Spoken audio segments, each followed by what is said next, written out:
राम राम, नारायण नारायण नारायण नारायण। सबसे पहले हम अपने प्यारे प्रभु के चरणों में सादर प्रणाम करते हैं। फिर हम अपने श्रद्धेय संतों के चरणों में सादर प्रणाम करते हैं। फिर हम साधक आपस में एक दूसरे को सप्रेम राम राम राम। आज लक्ष्य प्राप्ति के सन्मुख होने के लिए हम साधकों का साधक उपयोगी आज का साधन व्रत है कि आज हमें क्रोध नहीं करना है। अपने जो साधकोपयोगी साधन व्रत है, आज सोमवार से रविवार एक हफ्ता पूरा हो गया।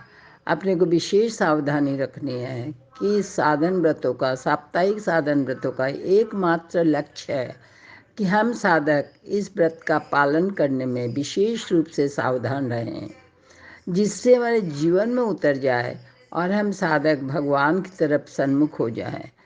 साप्ताहिक साधन व्रत का यही एकमात्र लक्ष्य है। अगर हमसे गलती होती है, सावधानी में कमी होती है, तो इसके लिए प्रायश्चित बताया गया है कि अपनी की हुई भूल के लिए पश्चाताप करना चाहिए और दोबारा न दोहराने का निश्चय करना चाहिए। निश्चय में और पश्चाताप में बहुत शक्ति होती है, तो हमारी भूलें कमती होएगी, सावधानी रहेगी। दूसरा, भगवान नाम की 11 माला का जप करना चाहिए, तो भगवान नाम से भी अपने को सहायता मिलेगी। और एक समय का उपवास रखना चाहिए, उपवास रखेंगे तो फिर याद रहेगी। और सरलतापूर्वक भगवान से प्रार्थना करनी चाहिए। प्रार्थना में तो बहुत शक्ति है, भगवान की कृपा बहुत मिलती है। राम जी राम, नारायण नारायण नारायण नारायण राम। तो हम साधकों का आज का साधन व्रत है क्रोध नहीं करना है। तो ये हमें आज निश्चय करना है कि क्रोध नहीं करना है। क्रोध किस पे करते हैं? अपने पर क्रोध नहीं करते हैं, क्रोध दूसरे पर ही होता है। और अपने सोचें तो जगत में दूसरा कौन है? दूसरा तो कोई है ही नहीं। सब ईश्वर अंश हैं, सब हमारे अपने स्वरूप हैं, ठाकुर जी के स्वरूप हैं। जैसे हमारे मुख में जीभ है और दांत भी है, तो जीभ और दांत दोनों ही तो हमारे अंग हैं। कभी भूल से यदि जीभ दांत से दबकर कट जाती है, तो क्या हम दांत को तोड़ देना चाहते हैं? नहीं। जीभ कटी तो हमको पीड़ा हुई और दांतों में तकलीफ होगी। अगर दांत को तोड़ने की मन में आएगी, जो कि किसी के आती ही नहीं है, तो और डबल तकलीफ हो जाएगी, हमको ही पीड़ा होगी। जीभ की पीड़ा तो थी, ऊपर से दांतों की पीड़ा और हो जाएगी, तो और अपने को तकलीफ देगी। तो हम किस पर क्रोध करें और कैसे क्रोध करें?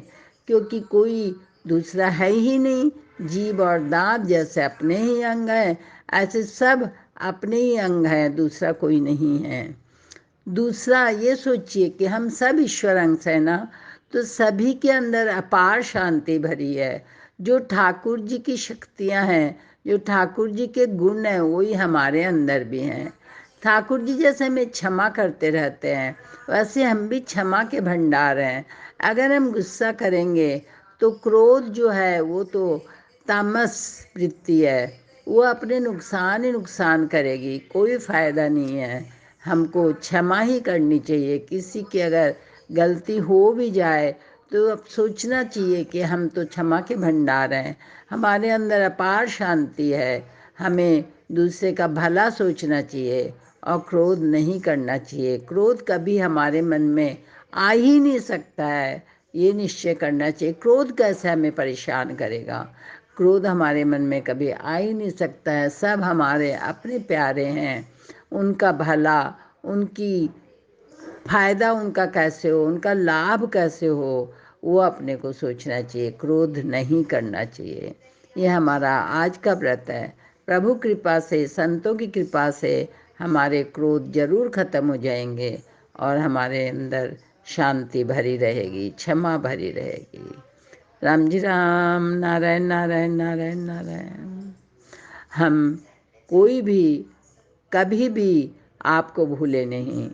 हम आपकी, हे नाथ भूलू नहीं, आपकी ये महामंत्र आपका स्वामी जी महाराज का बताया हुआ अपने याद रहे और कोई भी कभी भी आपको भूले नहीं।